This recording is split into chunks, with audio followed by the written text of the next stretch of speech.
Tara, ihatid na kita sa inyo at doon na tayo mag-usap. Oh, bakit? Doon ba sa bahay, nandun si Tina ako kontrapelo yun. Di mo na lang. Tumawag ka na, pastor.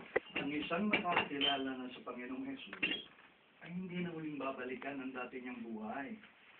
Dahil isa na akong bagong nilalang at alam mo yan, Brother Alex. Alam ko ang pinagdadaanan mo sa buhay ngayon. Yun naman pala, pastor bakit gusto mo pa akong makausap? Bakit?